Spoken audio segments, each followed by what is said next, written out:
This iHeartRadio station is brought to you by Vitamin Water. Make fall a little greener and work on your financial progress with Chime. Open your account in minutes at Chime.com. Banking services and debit card provided by the Bancorp Bank N.A. or Stride Bank N.A. Members FDIC. Bienvenue à vous qui avez décidé de nous écouter et de prendre part à ce nouveau voyage de l'esprit. Enfin, dans cet épisode, nous partons plutôt à la découverte de vos questions que vous nous avez posées, questions souvent intéressantes et qui souvent se rejoignaient et que nous avons donc pu classer par grandes thématiques et que nous allons prendre plaisir à répondre, bien évidemment en compagnie de Willy. Alors prenez place et bon voyage dans Poussière d'étoiles.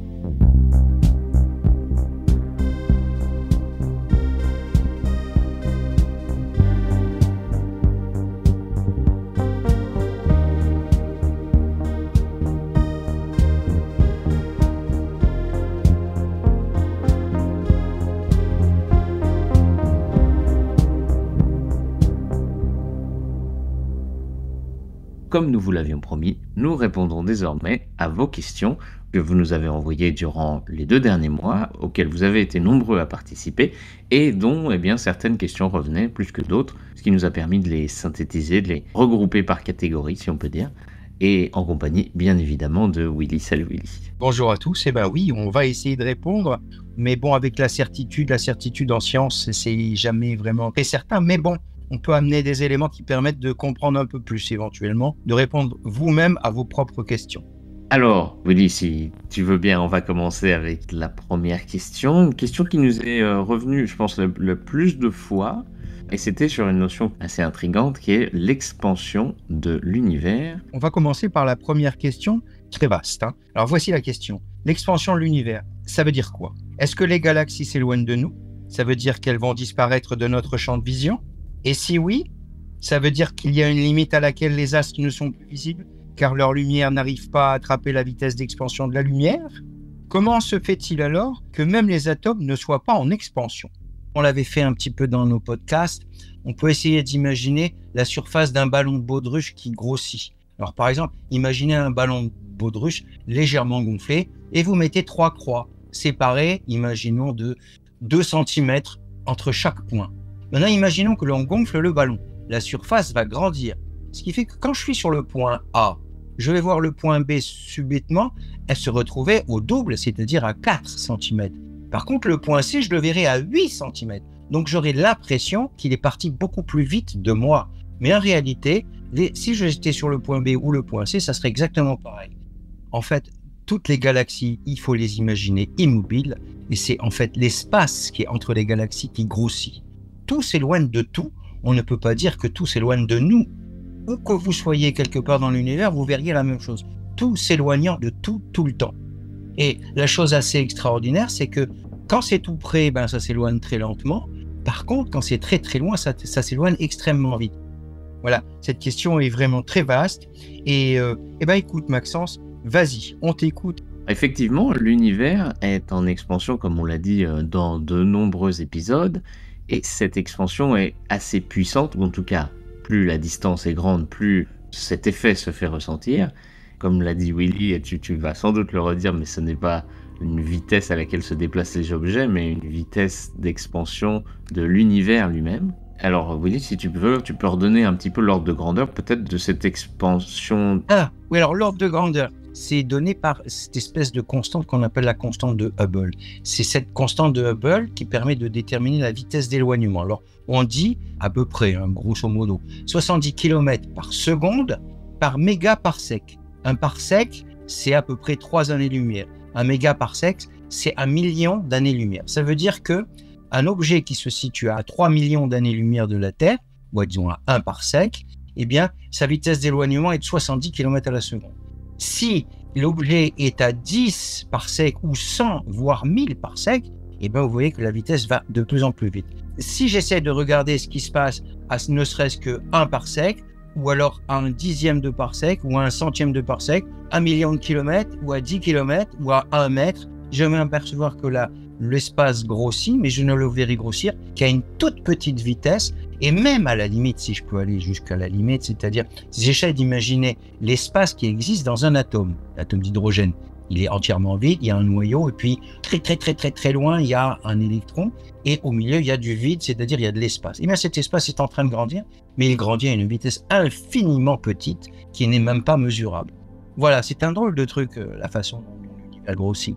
Et à un moment, effectivement, il arrive que cette vitesse d'expansion, eh bien, elle devient effectivement plus importante à une certaine limite que d'une particule de lumière qui tenterait de venir vers nous à 300 000 km par seconde. Alors effectivement, il y a deux scientifiques qui s'appellent Fred Adams et Gregory Laughlin qui ont théorisé justement et prédit cette certaine limite à partir de laquelle eh bien, on ne verrait plus rien. Sans aller trop dans le calcul, mais qu'est-ce que c'est cette limite? À quoi elle correspond? Il y a une formule toute simple, cette loi de Hubble, tu l'as dit Willy, c'est la vitesse est égale à cette constante de Hubble multipliée par la distance à laquelle l'objet est. Et donc, pour une vitesse qui serait supérieure à 300 000 km, si on fait le calcul dans l'autre sens, on obtient une distance d'environ 4200 parsecs. Donc, au-delà, eh bien, effectivement, la vitesse de la lumière ne sera pas suffisante pour contrebalancer l'expansion de l'univers. Et effectivement, c'est ce qu'on observe puisque les premières galaxies les plus anciennes qu'on arrive à voir aujourd'hui se situent à peu près à cette limite, aux alentours de 13,4 milliards d'années-lumière de distance, et donc à peu près à 4100 mégaparsecs, et donc juste avant cette limite de 4200. Alors, quand bien même ces galaxies anciennes sont dans la limite de l'observable, elles vont finir par disparaître, tout simplement parce que, effectivement, cet univers continuant de s'expandre, et les photons nous parvenant, eux aussi vont perdre en énergie, vont s'étirer dans les longueurs d'onde, c'est le décalage vers le rouge dont a parlé Willy à plusieurs reprises, et vont passer de plus en plus dans les ondes infrarouges, puis ultraviolettes, et puis les ondes radio, et puis des ondes qui sont tellement grandes qu'il serait impossible de les capter, tout simplement. Donc les objets tendent à disparaître de notre champ de vision avec l'expansion de l'univers. Alors, si je peux rajouter quelque chose, simplement, c'est comme vient de dire Maxence, évidemment, c'est un scénario possible de la fin de notre univers, de la mort de l'univers, c'est-à-dire tout va s'éloigner de tout, et ce qui fait qu'aucune information potentielle ne peut partir d'un endroit pour arriver à un autre endroit, parce que l'autre endroit sera tellement loin, donc finalement, tout sera tellement dilué de tous les sens qu'on peut dire que ni l'espace, ni le temps, ni rien n'existera. Ça sera une mort possible de l'univers. Voilà pour cette première question. On passe à la seconde question. On peut passer à la seconde question. On passe de l'espace-temps au microscopique. À travers de nombreux épisodes, c'est vrai qu'on a parlé beaucoup de fermions, de leptons, de bosons, de neutrinos, etc. Et finalement, c'est vrai que c'est peut-être un petit peu emmêlant. Et la question était, est-ce que vous pouvez tout simplement nous refaire un petit portrait de famille de ce qu'on appelle finalement le modèle standard? Oui, eh ben on va essayer, mais on va commencer par retourner dans le temps. Dans le temps, et à un moment donné, il y a ce monsieur Démocrite a utilisé une notion en se disant, ben voilà, imaginons que je prenne un morceau de fer et que je le coupe en deux. Puis encore en deux, je vais me poser la question, jusqu'où je peux casser ce morceau de fer pour qu'il n'y ait plus qu'un seul morceau de fer, qu'il n'y ait plus qu'un élément de fer. Et donc là, ça a été une espèce d'étude de la matière, d'une sorte de réductionnisme, c'est-à-dire on réduit. Donc on arrive à un moment donné où on ne peut plus casser en deux. On en était là, puis il a fallu attendre plus de 2500 ans plus tard pour déterminer que vraiment, oui, la matière était faite d'atomes. Mais on pensait que l'atome était la brique fondamentale de toutes les matières possibles et imaginables. Eh ben non, on a encore réussi à casser l'atome et de voir qu'à l'intérieur de l'atome, il y avait un noyau autour duquel tournait un électron. Alors l'électron, elle est actuellement considérée comme une particule fondamentale. On reviendra un petit peu là-dessus dans quelques instants. On a essayé de casser le noyau. Ah bah oui, on est encore capable de casser le noyau. Et en cassant le noyau, on a découvert qu'il y avait deux autres sortes de particules, les neutrons et les protons. Une qui était neutre et une qui était positive, disons. Et on s'est dit, ah ben voilà, ça y est, voilà, on a encore de nouvelles particules fondamentales. Eh ben non, on a réussi à casser les protons et les neutrons, et on a vu qu'elles étaient constituées de quarks. On en est là à peu près. On est, si je regarde bien, on va essayer de donner quelques chiffres. Vous voyez ce que c'est qu'un millimètre. Sur un double décimètre, vous voyez ce que c'est qu'un millimètre. Un millième de millimètre, c'est-à-dire un millionième de mètre, bon, on peut commencer à essayer d'imaginer que certaines molécules, c'est-à-dire ces assemblages d'atomes, puissent avoir cette taille-là, c'est-à-dire un millième de millimètre. Puis encore, un atome a la taille de l'ordre de 10 puissance moins 8, voire moins 10 mètres, un 10 milliardième de mètre. Puis, à l'intérieur de l'atome, on a le noyau qui a 10 puissance moins 15 mètres, c'est-à-dire il est 100 000 fois plus petit que l'atome, donc on arrive encore à très très petit. Les quarks sont de l'ordre de 10 puissance moins 18 mètres. Il y a 2 familles de particules, les fermions et les bosons. Les fermions, par exemple l'électron et le quark, sont des fermions, c'est-à-dire ils constituent réellement la matière. L'assemblage crée toute la matière qui nous entoure. Donc on a effectivement les briques de la matière, ces fermions qui peuvent, comme l'a dit Willy, être divisés en plutôt 2 classes. Alors on a vraiment ceux qui vont être au cœur des assemblages, qui vont être les quarks, alors comme l'a dit Willy, avec plein de variantes, up, down, charm, strange. Alors ce que je trouve joli, c'est qu'on n'appelle pas ça des variantes ou des variations, on appelle ça des saveurs. Donc c'est assez joli. Et puis dans ces fermions, ces briques d'assemblage, on a une autre classe, donc on a les quarks et on a aussi les leptons, qui font partie des fermions, mais qui sont, on va dire, des particules qui interagissent un peu moins avec la matière. On a l'électron, puis on a carrément la classe des neutrinos, qui sont vraiment des particules qui n'interagissent qu'avec la gravitation, donc qui sont très difficiles à repérer, et pourtant qui sont partout, c'est-à-dire que pour vous donner un ordre d'idée, chaque seconde, 1 milliard de neutrinos vous traversent sur chaque centimètre carré de votre peau. Mais par toutes ces particules doivent avoir des relations entre elles pour pouvoir s'accrocher. Et ce sont des bosons qui sont responsables de l'interaction entre les choses. Alors, pour essayer d'imaginer qu'est-ce que ça veut dire interaction, imaginez, vous voyez très bien, par exemple, prenez 2 joueurs de tennis qui jouent ensemble sur un court et ils s'échangent une balle. Et bien cette balle, c'est le boson, c'est-à-dire c'est lui qui maintient ensemble les 2 joueurs. On va dire que la balle, c'est la particule de l'interaction, c'est-à-dire que ce sont des bosons, et puis les 2 joueurs, ce sont des fermions, ce sont 2 familles différentes. Alors, il existe des tas et des tas de particules qu'on appellerait élémentaires, mais sauf que le problème, c'est qu'il y en a très peu qui soient stables. Elles se désintègrent toutes. Donc, on a l'électron et le quark. Donc voilà, en très gros, tu as quelque chose à rajouter sur ces thèmes, Maxence ? Ce qu'on peut juste rajouter, c'est que ces particules, il y en a une pour chaque niveau d'interaction. Donc pour l'interaction électromagnétique, c'est le photon. Et c'est en même temps logique parce que c'est une particule qui n'a pas de masse. Donc comme l'a dit Willy, essayez d'imaginer ces 2 joueurs de tennis. Ils pourraient s'envoyer la balle sur de très longues distances puisque la balle est très légère. Et c'est effectivement le cas, l'électron voyage indéfiniment dans le vide. Et puis après, on a des bosons Z et W qui sont pour l'interaction entre les atomes, et donc là c'est comme si la balle était plus lourde, donc imaginez une balle plus lourde, c'est difficile de la lancer très loin, donc c'est une interaction presque de contact. Et puis ensuite on a le gluon qui est vraiment pour l'interaction forte, qui va lier les quarks entre eux pour former les atomes eux-mêmes. Et là c'est une interaction très très forte. Donc voilà, c'était juste ce que je voulais dire pour compléter. Alors Willy, je te propose qu'on reste dans le domaine du microscopique, des particules, des atomes. Une question qui nous a été posée, et qui effectivement est loin d'être évidente, c'est que au cours des derniers épisodes, tu sais, on a raconté que effectivement la matière était créée au cœur des étoiles et qu'elle se complexifiait au fur et à mesure des générations. Donc au début, on avait de l'hydrogène et de l'hélium principalement, puis on a commencé à avoir des atomes comme du carbone, de l'oxygène à la première génération d'étoiles, etc., jusqu'à en arriver aujourd'hui avec le tableau qu'on connaît de périodique d'éléments, jusqu'à l'uranium, jusqu'à des éléments très lourds. Et la question qui se pose, effectivement, si on est un peu curieux, on se dit, ça veut dire qu'il va y avoir d'autres atomes, d'autres formes de matière qu'on ne connaît pas encore et qui seraient créées aux prochaines générations d'étoiles possiblement.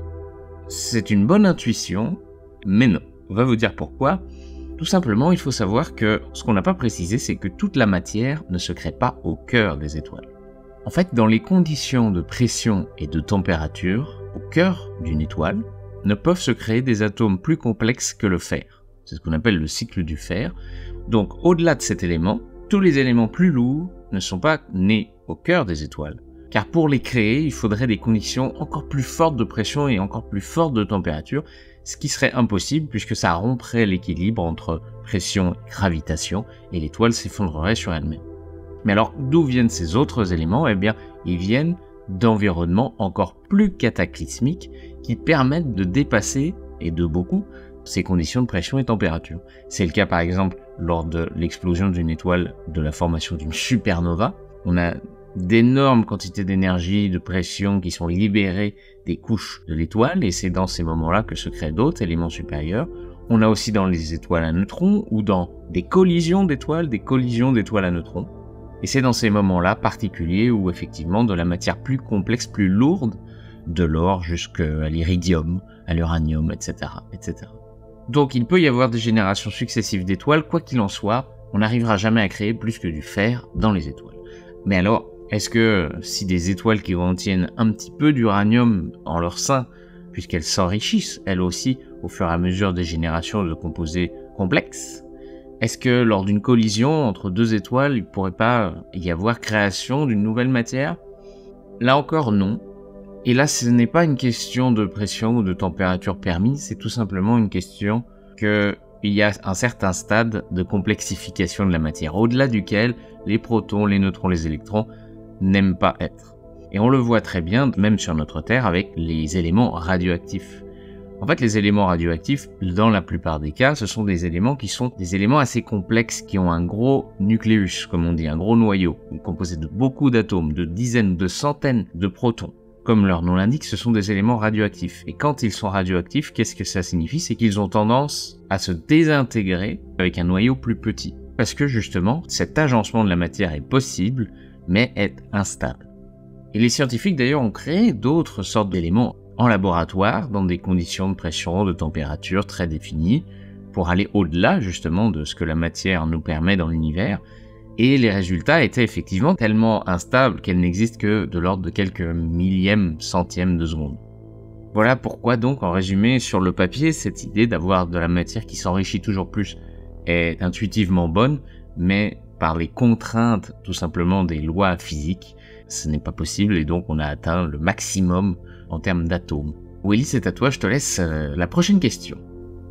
La question suivante est très très intéressante, elle touche beaucoup la philosophie et surtout à notre présence, qu'est-ce qu'on fait dans cette fabuleuse histoire qui est l'histoire de l'univers, avec les milliards et les milliards d'étoiles. Enfin, la question est celle-ci, notre système solaire est-il unique ou une anomalie?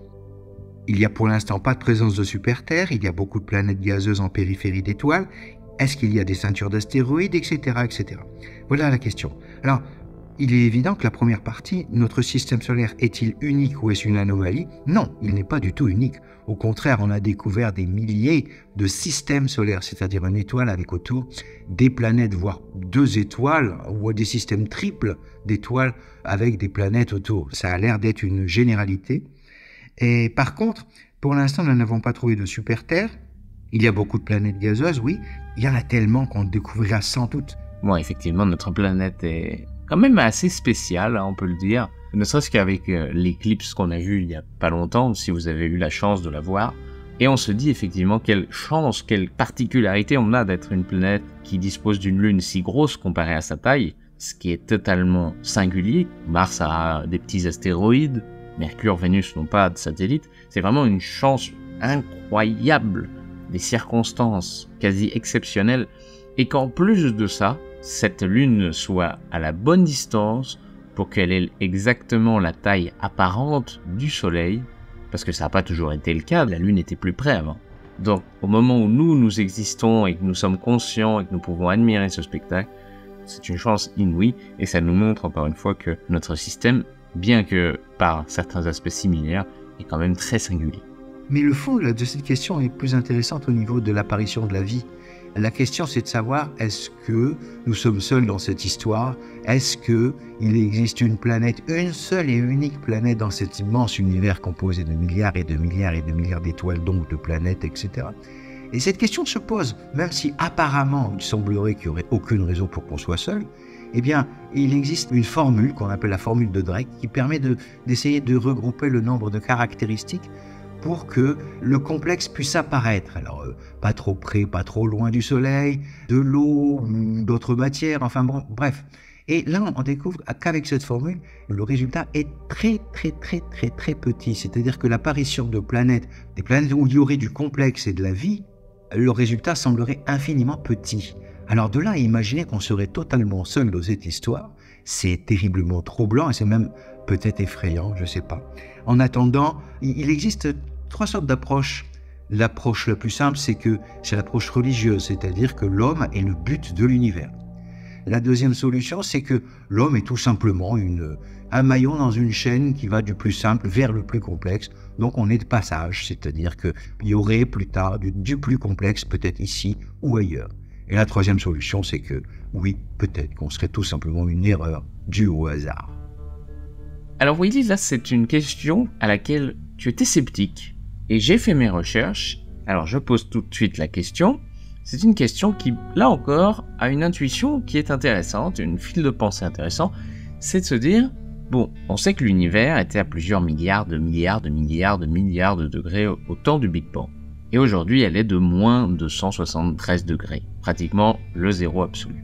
Bon, la température étant continue, il y a forcément un palier, un moment donné, dans l'histoire de l'univers où la température était à la température ambiante, on va dire, aller entre 0 et 100 degrés. Une fourchette où la température était adéquate pour nous, permettait de l'eau liquide par exemple, ou en tout cas, et donc par extension, est-ce que cette période aurait pu voir l'émergence d'une vie beaucoup plus facilement qu'aujourd'hui? Et il y a bien des scientifiques qui se sont penchés sur la question et qui ont trouvé que entre 11 et 17 millions d'années après le Big Bang, donc assez proche finalement du Big Bang, les températures étaient effectivement de l'ordre du raisonnable entre 0 et 80 degrés. Donc il y a bien une fourchette de temps où les conditions étaient favorables. Maintenant, il faut nuancer. La première nuance, c'est justement celle dont Willy, tu m'as parlé juste avant l'émission, c'est que la température n'est pas homogène. Tous les endroits de l'univers ne sont pas à moins de 170 degrés exactement. Et il en était de même à cette période-là, surtout dans cette période-là où les températures par endroits peuvent être encore très chaudes et peut-être d'autres endroits en sous-densité où les températures très froides. Donc on n'a pas un gradient de température parfait. Mais même si, admettons que la température globalement en moyenne effectivement était de l'ordre de 50 degrés. À cette période de l'univers, on est dans ce qu'on appelle la période sombre de l'univers, c'est-à-dire on est encore trop tôt pour avoir la création d'étoiles. On commence à voir apparaître les premières étoiles. Le problème, c'est que comme on a parlé dans la question d'avant sur l'enrichissement des atomes de plus en plus complexes, on est sur la première génération d'étoiles. L'univers n'est constitué que d'hélium et d'hydrogène. Donc quand une étoile se forme, il n'y a pas de disque de poussière, puisqu'il n'y a pas de poussière. Ces atomes n'existent pas encore. Donc il n'y a pas de roche qui va pouvoir se former, donc pas de planète. Donc même s'il y a des premières étoiles, il n'y aura pas de planète et donc encore moins d'eau puisque cet élément n'existe tout simplement pas. En tout cas, l'oxygène, qui permet donc par assemblage avec l'hydrogène de créer l'eau, n'existe tout simplement pas encore. Ce que l'on peut tout simplement dire, c'est qu'il y a eu effectivement une période dans l'univers où les températures étaient agréables pour nous. Cependant, bien trop tôt dans le développement des étoiles et des planètes pour voir émerger de la vie. Voilà Willy donc pour cette question qui était intéressante même si tu étais sceptique. C'était une question qui était assez intéressante, la prochaine Willy, qui était, on l'a tous déjà vu quand on regarde ces simulations de l'univers sur des grandes échelles, on a tous déjà pensé que ça ressemblait à un cerveau et même des études plus sérieuses se sont penchées là-dessus et remarquent que les échanges d'énergie ou d'informations, on va dire, se transmettent de la même façon, donc on est au-delà juste de ça ressemble, c'est que ça se comporte de la même façon. Et de la même façon, on a d'autres mécanismes, comme par exemple les trous noirs, par certains aspects, se rapprochent énormément de la mécanique des fluides, si bien que les équations d'un domaine et de l'autre sont souvent transférées et utilisées dans les deux cas. Et donc la question était, comment ça se fait qu'on peut arriver à de telles différences d'échelle, et pourtant une ressemblance si fondamentale en termes de comportement. Et ça, Willy, tu pourras peut-être nous en dire un petit quelque chose, mais je voulais juste revenir effectivement sur ces phénomènes. Par exemple, la mécanique des fluides et les trous noirs. Qu'est-ce que c'est la mécanique des fluides? C'est la science dont les liquides et les gaz se déplacent. Et, eh bien, les mathématiques utilisées pour décrire l'espace qui se déplace autour d'un trou noir peuvent être vraiment rapprochées de la manière dont se comporte un flux d'eau.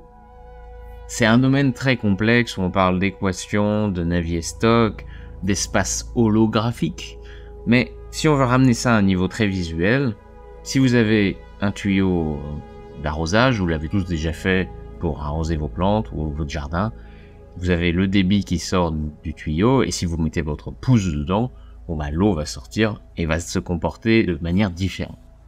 D'une certaine façon, l'espace autour d'un trou noir, c'est votre eau qui se déplace autour d'un obstacle. Là, en l'occurrence, c'était votre pouce sur le tuyau d'arrosage. Et l'obstacle, là, en l'occurrence, c'est le trou noir. Le trou noir va déplacer, va tordre, va faire se mouvoir l'espace-temps d'une façon qui ressemble au fluide. Et ça, vous le savez déjà quelque part, puisque, vous le savez, on a détecté des ondes gravitationnelles. Lorsque des étoiles ou des trous noirs entrent en collision, cette énergie qui est libérée, qui est tellement colossale, fait vibrer l'espace-temps, le fait onduler à la manière de vagues sur un océan.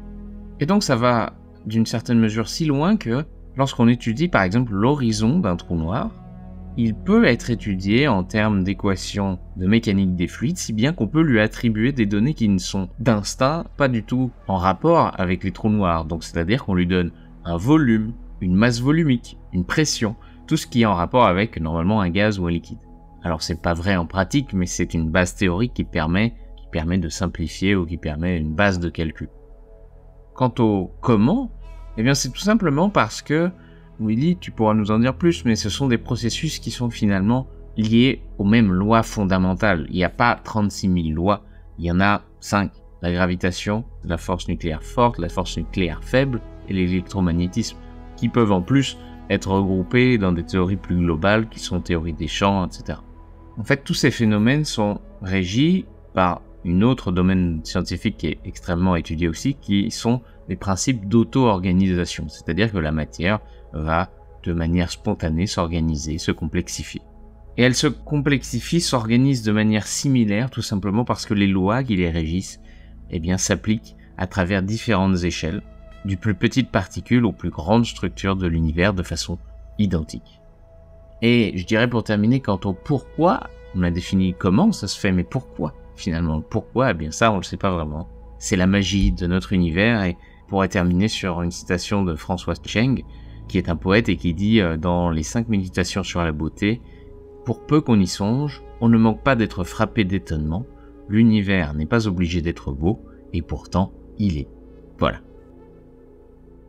Une autre question, et ce sera la dernière, Willy déjà, c'est si nous avions des livres que nous pouvions vous recommander pour approfondir tout simplement le sujet.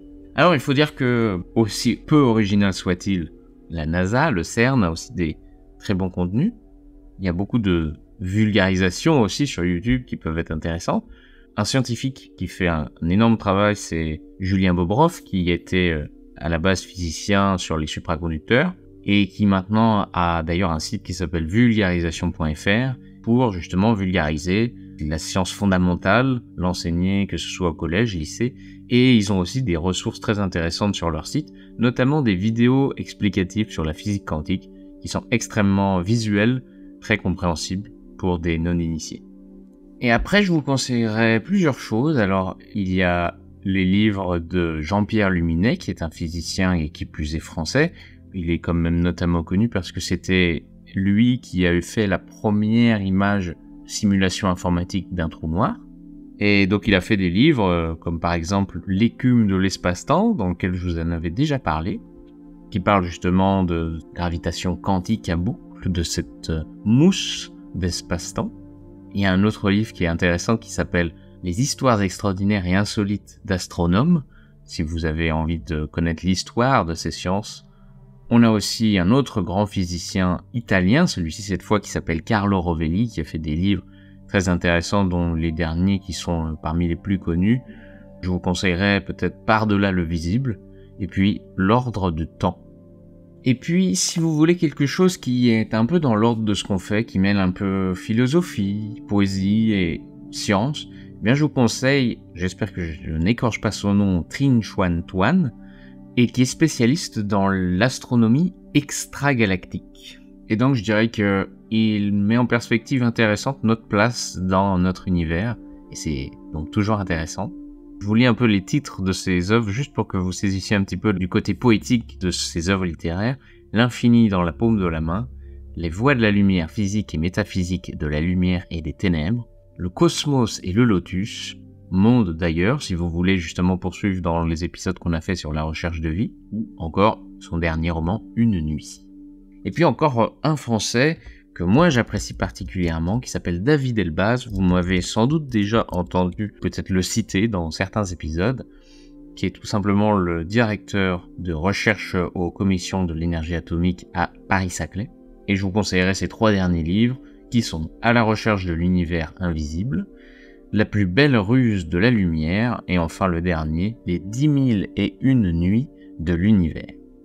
Puis, je vous conseillerais une dernière chose, là encore un très bon ouvrage français qui est co-créé par le rédacteur en chef de Ciel et Espace, David Fossé, et puis d'un illustrateur qui justement explore les différentes catégories de planètes, les super-terres, comme on en a déjà parlé dans les podcasts, les mondes océans, les super-terres, les lunes, les géantes gazeuses, et donc tout ça accompagné de peintures sur des doubles pages extrêmement belles. J'aurais dit donc le titre Exoplanète, au pluriel, tout simplement. Et puis voilà, je crois que Willy, ça y est, on arrive au bout de cette émission. Merci à toi, j'espère en tout cas vous que ça vous a plu, que ça a répondu à vos interrogations. Voilà, nous avons essayé de répondre à un maximum de questions. J'espère que ça éclaircit un petit peu vos questionnements. En tout cas, merci Maxence et merci à tous et à très bientôt. On va terminer avec un commentaire qui nous vient de Ernest et qui nous dit « Incroyable podcast. Comment, pourquoi, vers quoi, avant quoi ?»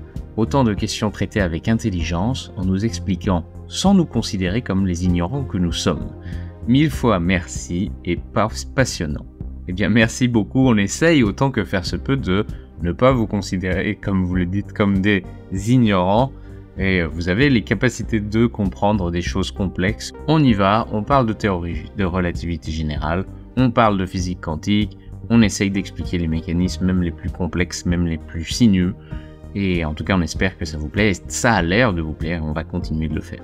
Et quant à nous, on se dit à très bientôt pour la suite de nos aventures, de nos péripéties, de notre exploration du temps et de sa nature profonde, dans un prochain épisode bientôt, où on s'attaquera cette fois-ci au temps relativiste, et vous verrez que le temps n'est pas le même pour tout le monde. Merci, et à bientôt pour un prochain épisode de Poussière d'étoiles.